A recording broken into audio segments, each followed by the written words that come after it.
இந்தியாவில் கிரிக்கெட் அப்படின்னா ஃபெஸ்டிவல் மாதிரி தான். வேர்ல்ட் கப்பில் ஒரு 6 அடிச்சா போதும், ஃபுல் ஸ்டேடியமே ஆர்ப்பரிக்கும். ஆனால் இமேஜின் பண்ணுங்க, இந்த ஸ்டேடியமில் பேட்ஸ்மேன் அப்படிங்கிறது ஒரு ஸ்டாக் மாதிரி, பவுலர் அப்படிங்கிறது மார்க்கெட் மாதிரி, ஆடியன்ஸ் இன்வெஸ்டர் மாதிரி இருந்தா அப்போ எப்படி நடக்குது இந்த மேட்ச் அப்படிங்கிறது? எப்படி NSE BSE மாதிரி எக்ஸ்சேஞ்சஸ் ஸ்டாக் மேட்சை கண்டக்ட் பண்ணுறாங்க? இதை தான் நம்ம இந்த வீடியோவில் டீட்டெயில்டாக புரிஞ்சுக்க போகிறோம், சிம்பிளாக கற்றுக்க போகிறோம். வீடியோவை ஃபுல்லாக பாருங்கள். நான் உங்கள் கருப்சாமி, இது என்ட்ரி ஃபின் அகாடமி தமிழ், உங்கள் ஸ்டாக் மார்க்கெட் ஃப்ரெண்டு உங்கள் லாங்குவேஜில். கிரிக்கெட் கிரவுண்ட் மாதிரி தான் ஸ்டாக் எக்ஸ்சேஞ்சும் ஒரு பிளாட்ஃபார்ம். பேட்ஸ்மேன் பவுலர் இல்லைனா கேம் நடக்காது இல்லையா? அதே மாதிரி தான் கம்பெனிஸ் இன்வெஸ்டர்ஸ் இல்லைனா ட்ரேடிங்கும் இங்கே நடக்காது. நம்ம இந்தியாவில் 2 மெயின் ஸ்டேடியம் இருக்கு. ஒன்று பாம்பே ஸ்டாக் எக்ஸ்சேஞ்ச், BSEன்னு சொல்கிறோம், 1875 ஆரம்பித்தாங்க. நேஷனல் ஸ்டாக் எக்ஸ்சேஞ்ச் 1992 ஸ்டார்ட் பண்ணாங்க, NSEன்னு சொல்கிறோம். இப்போ 2025 NSEல வேர்ல்டில் டாப் 3 எக்ஸ்சேஞ்சஸில் ஒன்றா இருக்குது NSE. டெய்லி கிட்டத்தட்ட 2 லட்சம் கோடிக்கும் அதிகமாக டேர்ன் ஓவர் நடந்துட்டு இருக்கு. BSE சென்செக்ஸில் டாப் 30 கம்பெனிஸனுடைய பெர்ஃபார்மன்ஸை நம்ம மானிட்டர் பண்ணலாம்.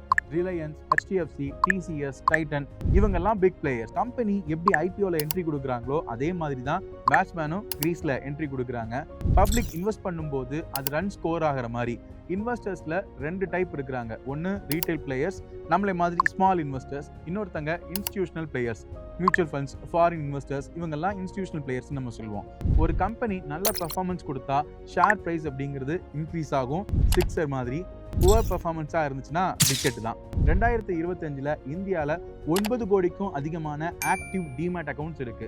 இதனுடைய மீனிங்கை நம்ம எப்படி புரிஞ்சுக்கலாம்னா, ஸ்டேடியம் ஃபுல்லாக க்ரௌடில் ரீட்டைல் இன்வெஸ்டர்ஸ் வந்து சேர் பண்ணுறதுக்கு ரெடியாக இருக்கிறாங்க.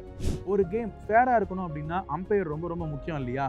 ஸ்டாக் மார்க்கெட்லையும் அம்பையர் ரோல் ப்ளே பண்ணுறது செபி அப்படின்னு சொல்லக்கூடிய security and exchange board of India. ரூல்ஸில் ஃபேர்னஸ், இன்சைடர் ட்ரேடிங் கிடையாது, ஃப்ராட் கிடையாது, எல்லாத்தையும் மானிட்டர் பண்ணக்கூடிய ஒரு ரெகுலேட்டரி பாடி தான் நம்ம செபின்னு சொல்கிறோம். NSEயும் BSEயும் மேட்ச் ஸ்மூத்தாக நடக்கிறத என்ஷூர் பண்ணுறாங்க. ஆர்டர்ஸ் எக்ஸிக்யூட் ஆகுது, ப்ரைஸில் டிரான்ஸ்பரன்சி இருக்குது, டேட்டா ரியல் டைமில் பப்ளிஷ் பண்ணுறது, இது எல்லாமே NSE BSEயோட வேலை.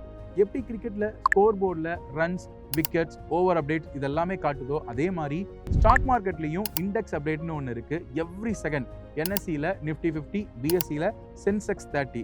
இவங்க தான் ஓவரால் மார்க்கெட்டோட பெர்ஃபார்மன்ஸ் மீட்டர். இப்போ உதாரணத்துக்கு சென்செக்ஸ் 1000 பாயிண்ட் மேலே ஏறிச்சு அப்படின்னா இன்வெஸ்டர்ஸ் எல்லாருமே சந்தோஷத்தில் ஸ்டேடியமில் சேர் பண்ணுவாங்க. இதே இது சென்செக்ஸ் ட்ராப் ஆச்சு அப்படின்னா ஸ்டேடியம் ஃபுல்லாக சைலன்ஸ் மோடு தான். 2025 சென்செக்ஸ் ஆல்ரெடி 80,000 அப்படிங்கிற மார்க்கெல்லாம் கிராஸ் பண்ணிட்டாங்க. நிஃப்டியும் 25,000 அப்படிங்கிற மார்க்கை கடந்துட்டாங்க. எப்படி அந்த காலத்தில் டிக்கெட்ஸ் அப்படிங்கிறதுலாம் பேப்பரில் இருந்துச்சோ அதே மாதிரி ட்ரேடிங்கும் பேப்பரில் தான் இருந்துச்சு. ஆனால் இப்போ எல்லாமே ஆன்லைன் தான். T+1 செட்டில்மெண்ட் சிஸ்டம் அப்படிங்கிறது இருந்துட்டு இருக்கு. இன்வெஸ்டர்ஸ் ஆப்லேயே பை செல் பட்டனை ப்ரெஸ் பண்ணினா ஆர்டர் வந்து NSE BSEல ரீச் ஆயிரும்.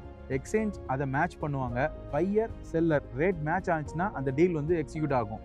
அப்போ இந்த புரோக்கரை நம்ம எப்படி கம்பேர் பண்ணலாம் அப்படின்னா, இந்த புரோக்கரேஜ் ஹவுஸ் மாதிரி தான் டீம் மேனேஜர் ஆர்டரை டெலிவர் பண்ணுறதுக்கு ஹெல்ப் பண்ணுவாங்க.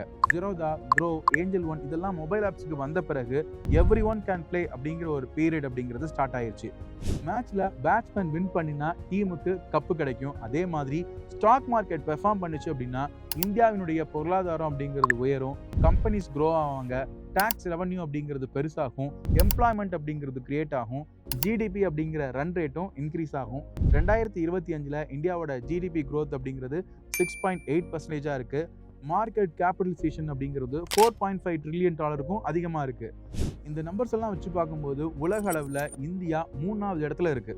ஸோ இந்த கிரிக்கெட் ஸ்டேடியமில் பேட்ஸ்மேன் மாதிரி கம்பெனிஸ் ப்ளே பண்ணுறாங்க, ஆடியன்ஸ் மாதிரி இன்வெஸ்டர்ஸ் சேர் பண்ணுறாங்க, அம்பையர் மாதிரி செபி மானிட்டர் பண்ணுறாங்க. ரிசல்ட் ஒரு ஹெல்த்தியான கேம், ஒரு க்ரோவிங்கான எக்கனாமி.